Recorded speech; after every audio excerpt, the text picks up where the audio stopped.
Good evening सभी को। Economics online class में आप सबका फिर से स्वागत है। तो चलिए आज की जो हमारी ऑनलाइन क्लास है वो हम शुरू करते हैं और जो हमारा आज का जो टॉपिक है उसको शुरू करते हैं। आज का हमारा टॉपिक है लॉ ऑफ डिमांड। सबसे पहले हम सीखेंगे मांग का नियम क्या होता है। अन्य बातें समान रहने पर, मैंने आपको पिछली लाइव क्लास में भी बताया था कि ये जो शब्दावली इसका प्रयोग आप बार बार बार बार अर्थशास्त्र के सिद्धांतों में आप पढ़ेंगे। अन्य बातें समान रहने पर किसी वस्तु की अपनी कीमत बढ़ने से उसकी मांग कम हो जाती है तथा अपनी कीमत कम होने से उसकी मांग बढ़ जाती है। यही मांग का नियम है। तो इस अन्य बातें समान रहने पर क्या होगा कि जो उस वस्तु की खुद की कीमत है और जो मांग है, सिर्फ इन दो तत्वों में ही परिवर्तन होगा। बाकी जितनी भी चीजें हैं, जितने भी तत्व सारे स्थिर रहेंगे। इस अन्य बातें समान रहने का जो शब्दावली इसका अर्थ ये हुआ कि बाकी जितने भी तत्व हों उन सब में कोई परिवर्तन नहीं हो। भाई उपभोक्ता की रुचि है, मौसम है, अन्य भविष्य में कीमतों की संभावना है, तो मांग को प्रभावित करने वाले जितने भी तत्व, बाकी तत्व रहे तो स्थिर। तो क्या होगा कि कीमत बढ़ेगी तो मांग घट जाएगी और कीमत कम होगी तो मांग बढ़ जाएगी। यही हमारा मांग का नियम है। आगे बढ़ते हैं। अन्य शब्दों में मांग का नियम हमें बताता है यदि किसी वस्तु के अन्य निर्धारक तत्व अपरिवर्तित रहे तो किसी वस्तु की मांगी गई मात्रा तथा उसकी कीमत में विपरीत संबंध होता है। अर्थात एक कीमत बढ़ती है तो मांग घटती है, कीमत घटती है तो मांग बढ़ती है, यानी उल्टा संबंध है। अन्य निर्धारक तत्वों में हम क्या शामिल करते हैं? उपभोक्ता की आय, संबंधित वस्तु की कीमत, उपभोक्ता की रुचि। इसके अलावा हम इसमें ऐड कर सकते हैं मौसम, भविष्य में कीमतों की संभावना, यानी कि मांग फलन वाले जितने भी तत्व हैं, व्यक्तिगत मांग फलन वाले, उसको हम शामिल कर सकते हैं। तो मार्शल ने मांग के नियम की परिभाषा देते हुए कहा है कि मांग का नियम यह बताता है कि कीमत में कमी के कारण वस्तु की मांग बढ़ जाती है तथा कीमत में वृद्धि के कारण वस्तु की हो जाती है। ये है हमारी परिभाषा मांग के नियम की, जो कि मार्शल ने दी है। आगे बढ़ते हैं। मांग के नियम की जो व्याख्या है हम एक मांग तालिका और मांग वक्र की सहायता से कर सकते हैं। तो सबसे पहले हम अध्ययन करेंगे मांग अनुसूची या मांग तालिका। हमने इसमें कीमत दिखा रहा कि 10, 9, 8, तो 10 कीमत पर किसी वस्तु की जो मांग है वो 100 होती है। कीमत घटकर 9 हो गई तो उस वस्तु की मांग बढ़कर 150 हो जाती है। कीमत 8 हो जाने पर मांग बढ़कर 200 इकाई हो जाती है। तो यहाँ पर हम देख रहे हैं कि ज़्यादा कीमत है तो मांग कम है, कीमत घट गई तो मांग हमारी 100 इकाई से बढ़कर 200 हो जाती है। तो मांग तालिका क्या होती है? भाई वह तालिका जो एक उपभोक्ता की विभिन्न कीमतों पर विभिन्न मांगी गई मात्रा को दर्शाए तो वो कहलाती है तालिका। मांग के नियम की व्याख्या वो हमें एक रेखा चित्र की सहायता से भी कर सकते हैं। जो हमने जो कीमत है वो जो तालिका है उसको यदि हम रेखा चित्र के रूप में प्रस्तुत कर दे तो वो कहलाती है या मांग वक्र। रेखा चित्र में हमने ओ एक्स अक्ष पर मात्रा दर्शाई। ये है हमारा ओ एक्स अक्ष, ये ओ और ये हमारा एक्स, तथा ओ वाई पर हम हमेशा कीमत को दर्शाते हैं। ये ओ वाई एक्स हमारा ये वाला होता है, इस पर हम दर्शाते हैं कीमत। ये डी डी है, ये हमारा मांग वक्र है। जब एक्स वस्तु की कीमत ओ पी से कम होकर ओ पी 1 हो जाती है, भाई पहले उस वस्तु की जो कीमत है वो ओ पी थी, उसके बाद ये कम होकर ओ पी 1 हो गई, तो जो वस्तु की जो मांग थी, जो मांगी गई मात्रा था, जो ओ क्यू थी, वो बढ़कर ओ क्यू 1 हो जाती है। ये हमारा मांग का नियम है। और ये जो मांग का वक्र का जो ढलान ये ऊपर से नीचे बाएं से दाएं है, ये हमारा कहलाता है मांग का नियम। अर्थात ये प्रकट कर रहा है कि अधिक कीमत पर कम मांग होती है, जबकि कीमत के घटने पर मांग हमारी बढ़ जाती है। ये है हमारा मांग का नियम। आगे बढ़ते हैं हमारे टॉपिक पर। मांग के नियम की मान्यताएं। मान्यताएं क्या होती है कि जैसा कि हम आपको बार बार बता रहे हैं कि अर्थशास्त्र में जो प्रत्येक सिद्धांत है वो कुछ एक शर्तों पर लागू होता है। कुछ एक उसकी कंडीशंस होती हैं, कुछ एक उसकी बेसिक रिक्वायरमेंट होती हैं। अगर जब तक ये बेसिक कंडीशंस या रूल्स या रिक्वायरमेंट पूरी नहीं होगी, वो जो सिद्धांत के अनुसार जो रिजल्ट निकलना है, जो अ, उसके निष्कर्ष निकलना है, वो हम निष्कर्ष नहीं निकाल सकते। तो इन जो रिक्वायरमेंट होती है, जो मान्यताएं होती हैं, जो कुछ एक बेसिक कंडीशन होती है, इन्हीं को हम बोलते हैं किसी भी सिद्धांत की मान्यताएं। तो मांग के नियम की मान्यताएं क्या होती हैं? मांग का नियम तभी लागू होता है जब अन्य बातें। इससे अभिप्राय है कि मांग को प्रभावित करने वाले कीमत के अतिरिक्त अन्य तत्वों को स्थिर मान लिया जाता है। हम ये मान के चलते हैं कि भाई परिवर्तन होगा तो सिर्फ और सिर्फ कीमत में हो रहा है, बाकी सारे तत्व हैं वो स्थिर है, तभी मांग का नियम लागू होगा। इन्हें मांग का नियम की मान्यताएं कहा जाता है।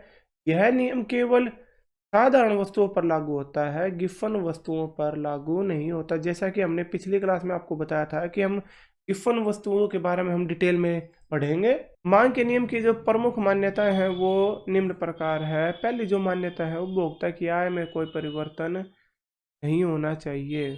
उपभोक्ता की रुचि और प्राथमिकताओं में परिवर्तन नहीं होनी चाहिए। भाई कैसे?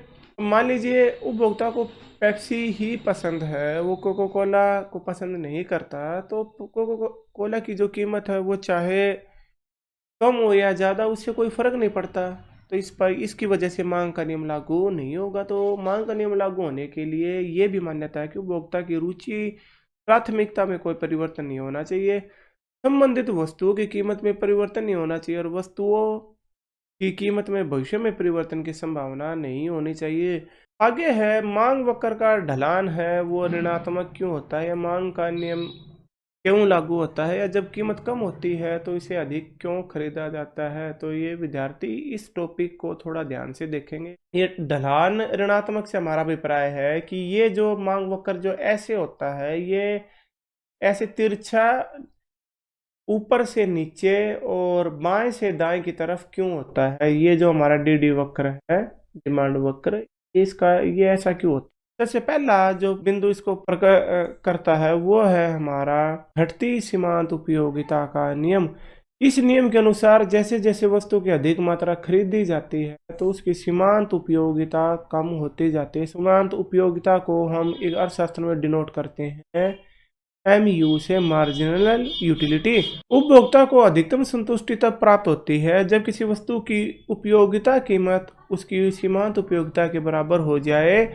प्रत्येक वस्तु की मात्रा अधिक खरीदने से उसकी सीमांत उपयोगिता कम होती जाती है, इसलिए उपभोक्ता उस वस्तु की अधिक मात्रा तभी खरीदेगा जब उस वस्तु की उपयोगिता कीमत कम होकर सीमांत उपयोगिता के बराबर हो जाए। अब इस सारी चीज का क्या अर्थ अभिप्राय हुआ? अभिप्राय ये हो, इसको हम एक उदाहरण से समझते हैं। भाई हमें बहुत ज़्यादा प्यास लगी हुई है, तो जो हम पहला गिलास जो पियेंगे पानी का, उससे हमें अत्यधिक संतुष्टि लगेगी, बहुत ही ज़्यादा आनंद आएगा। इस संतुष्टि की भावना को या इस आनंद की भावना को ही अर्थशास्त्र में उपयोगिता कहते हैं। इसके बाद जब हम दूसरी गिलास पानी का पीते हैं तो हमें उसमें थोड़ा कम आएगा। इसी तरह पानी का तीसरा गिलास पीने के बाद शायद ही हमें चौथे गिलास पानी को पीने की जरूरत होगी। तो अर्थशास्त्र ये कहता है कि प्रत्येक अगली घूंट या अगले गिलास के साथ जो पानी की जो सीमांत उपयोगिता है वो कम होती जाएगी। तो उपभोक्ता किसी वस्तु की चौथी इकाई जब खरीदेगा जब इस वस्तु की जो कीमत है, इसकी जो उपयोगिता है उसके बराबर हो जाए, तभी उसकी वो अतिरिक्त मात्रा है। तो इसकी भी चर्चा हम और थोड़े धीरे धीरे आगे, जो आप जैसे जैसे हमारे शास्त्र में आगे पढ़ते जाएंगे ये चीज़ आपको समझ आ जाएगी। फिलहाल इस उदाहरण से आप ये समझ लीजिए, किसी भी वस्तु को ज़्यादा तभी खरीदा जाएगा जब उसकी जो कीमत है सीमांत उपयोगिता के बराबर हो जाए, और किसी वस्तु को जैसे जैसे हम अतिरिक्त प्रयोग करते जाते हैं उसकी जो सीमांत उपयोगिता है वो कम होती जाती है। दूसरा हमारा बिंदु है मांग वक्र का ढलान ऋणात्मक क्यों होता है, या किसी वस्तु की कीमत जब कम होती है तो उसे अधिक क्यों खरीदा जाता है। एक वस्तु की कीमत में परिवर्तन होने से उपभोक्ता की वास्तविक आय में हुए परिवर्तन होने के कारण वस्तु की मांगी गई मात्रा में होने वाले परिवर्तन को आय प्रभाव कहा जाता है। अब इसको थोड़ा उदाहरण से समझते हैं। एक उपभोक्ता की जो कुल आय है वो 100 रुपये है और वो अपने मान लीजिए गेहूं पर या वस्त्रों पर या किसी एक वस्तु पर 10 रुपये खर्च करता है, तो यदि इसे अनाज की या उसके भोजन की जो कीमत है घट जाए तो 5 रुपये हुई उसको खर्च करने की आवश्यकता होगी। तो इस तरह से जो उपभोक्ता की जो आय है वो 5 रुपये, वास्तविक आय है वो 5 रुपये बढ़ जाएगी। क्यों? क्योंकि अब उसे इस भोजन पर 10 रुपये की बजाय केवल 5 रुपये खर्च करने हैं। वास्तविक आय वस्तुओं को और सेवाओं के रूप में मापा जाता है। कीमत के कम होने पर वास्तविक आय बढ़ जाती है, जैसा कि हमने इसे यहाँ पर उदाहरण से सीखा। इससे इस बढ़ी हुई वास्तविक आय का प्रयोग उपभोक्ता वस्तु की अधिक मात्रा खरीदने में प्रयोग करता है। अतः वास्तविक आय बढ़ने से वस्तुओं की मांग बढ़ जाती है और इसके विपरीत कीमत बढ़ने से वास्तविक आय कम हो जाती है, तो इस वजह से वस्तुओं की मांग हो जाती है। तीसरा है हमारा प्रतिस्थापन प्रभाव। जो प्रतिस्थापन वस्तुओं के बारे में हमने पढ़ा था उसी से संबंधित है ये प्रतिस्थापन प्रभाव। प्रतिस्थापन प्रभाव से हमारा अभिप्राय है जब एक वस्तु अपने स्थानापन्न की तुलना में सस्ती हो जाती है तो उसका दूसरी वस्तु के लिए प्रतिस्थापन किया जाता है। भाई जैसे पेप्सी और जो कोका कोला है उनमें से पेप्सी सस्ती हो गई तो लोग इस कोका कोला के स्थान पर पेप्सी का प्रयोग करने ज़्यादा लग जाते हैं, तो पेप्सी की मांग बढ़ जाती है। इसी प्रभाव को कहा जाता है प्रतिस्थापन प्रभाव। अब हम आगे बात करते हैं हमारे उपभोक्ता के समूह का आकार।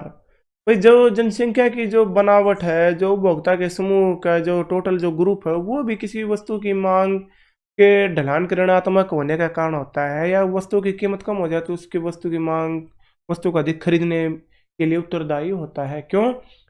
जब वस्तु की कीमत कम हो जाती है तो कई नए उपभोक्ता जो पहले उस वस्तु को नहीं खरीदते रहे थे उनको खरीदना शुरू कर देते हैं। इनके फलस्वरूप वस्तुओं की मांग बढ़ जाएगी। इसके विपरीत वस्तु की कीमत बढ़ने से कई उपभोक्ता उस वस्तु को खरीदना बंद कर देते हैं या कम कर देते हैं, इसलिए वस्तु की कीमत बढ़ने से उस वस्तु कम हो जाती है। ये तो वो सिंपल सा है। उसके बाद बात करते हैं विभिन्न उपयोग। ये भी हमारी एक काफ़ी अच्छी कंसेप्ट, इसको भी थोड़ा ध्यान से सीखेंगे। अधिकतर वस्तुओं के विभिन्न उपयोग होते हैं, जैसे चने का उपयोग मनुष्य के खाने और तथा घोड़ों को खाने में किया जा सकता है। सही बात है ये। यदि चने की कीमत अधिक होगी तो उसका प्रयोग महत्वपूर्ण कार्य अर्थात केवल मनुष्य के खाने के लिए किया जाएगा। इसी प्रकार यदि चने की इसकी वजह से क्या होगा, चने की मांग कम रहती है। चने की मांग कम क्यों रहती है? क्योंकि चने की कीमत ज़्यादा है। चने की जो कीमत ज़्यादा है तो इसका प्रयोग केवल हम महत्वपूर्ण काम के लिए करेंगे, तो इसकी जो मांग है वो कम रहती है। इसके विपरीत यदि चने की कीमत कम हो जाए और इतनी कम हो जाए कि आम आदमी उसको आसानी से उसका फायदा उठा सके, तो इसका प्रयोग मनुष्य के लिए तथा घोड़ों के लिए दोनों के लिए किया जाएगा। तो कीमत कम होने से इसकी मांग बढ़ जाएगी। कुछ एक वस्तु ऐसी होती है जिन पर मांग का नियम लागू नहीं होता, तो इन्हें बोला जाता है मांग।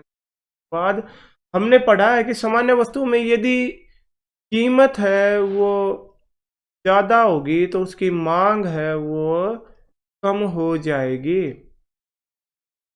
परंतु जो अपवाद वाली जो वस्तु होते हैं उनकी कीमत अधिक होने से मांग बढ़ जाएगी और कीमत कम होने से उनकी मांग बढ़ जाएगी।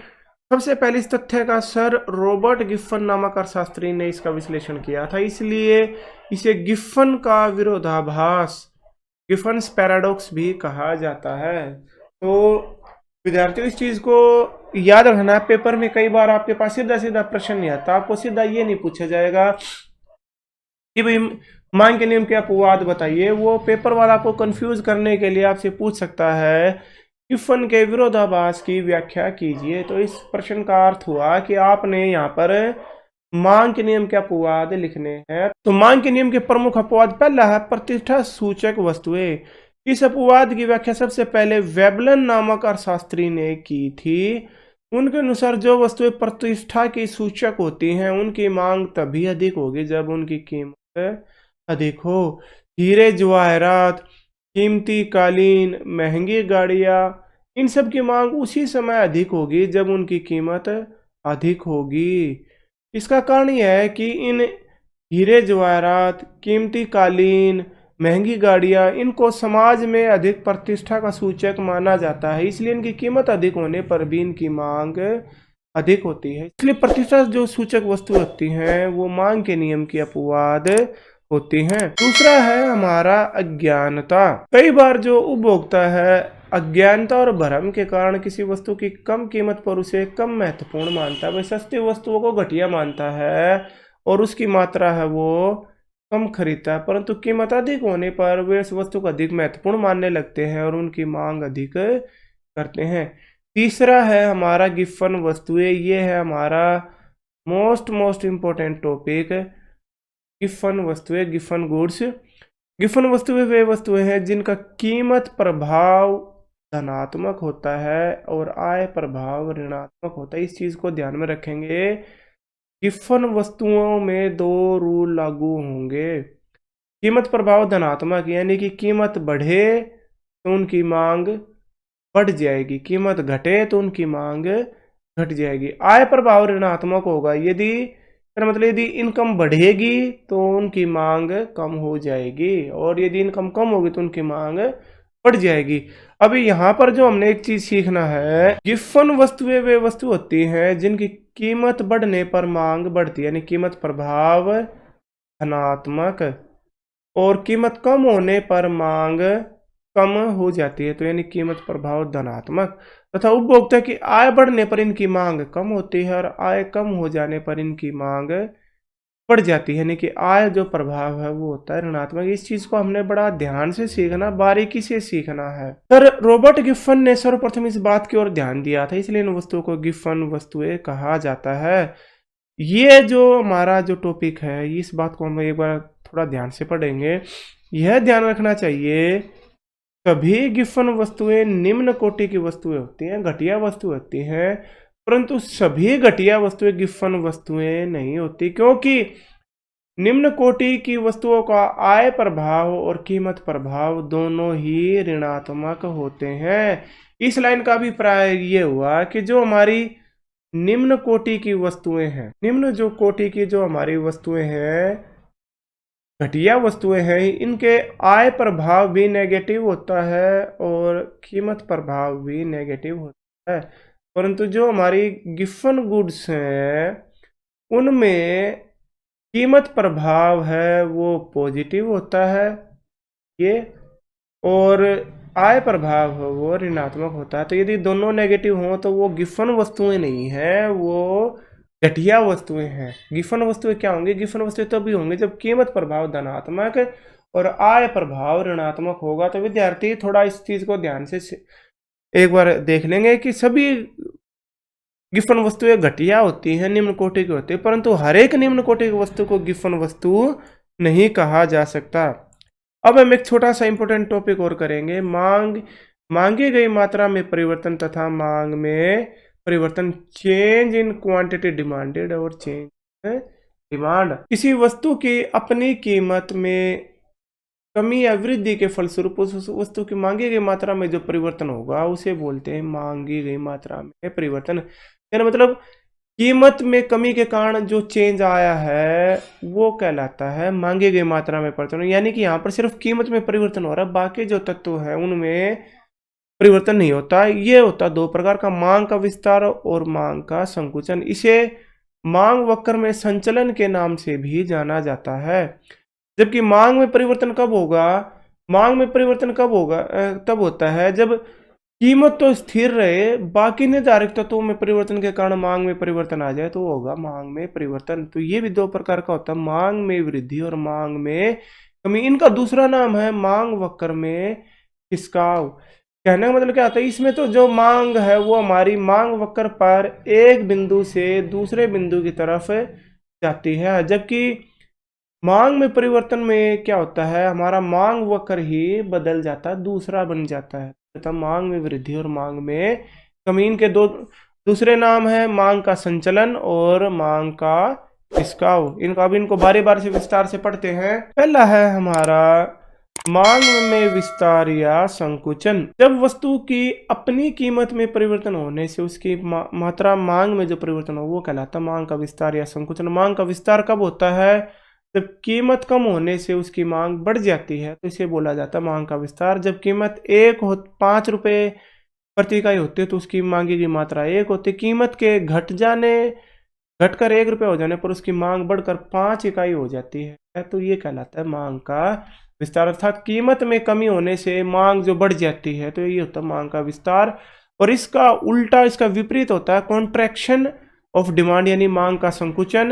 यानी कि कीमत के 1 रुपये से बढ़कर 5 रुपये हो जाती है तो मांग 5 इकाई से घटकर 1 इकाई हो जाती है, तो यह मांग का संकुचन। अर्थात कीमत में वृद्धि के कारण मांग का कम हो जाना वो कहलाता है मांग का संकुचन। अब हम बात करते हैं मांग में परिवर्तन की। मांग में परिवर्तन कब होता है? मांग में परिवर्तन तब होता है जब उस वस्तु की जो कीमत है, कीमत तो रहे स्थिर, बाकी किसी तत्व की वजह से यदि मांग बढ़ जाती है तो मांग में वृद्धि, और मांग कम हो जाती है तो कहलाता है मांग में कमी। तो पहले हम बात करेंगे मांग में वृद्धि की। तो मांग में वृद्धि या कमी को सीखते हैं। जब किसी वस्तु की मांग में उसकी अपनी कीमत के अतिरिक्त अन्य तत्वों में परिवर्तन के कारण परिवर्तन आ जाए तो कहलाता है कमी।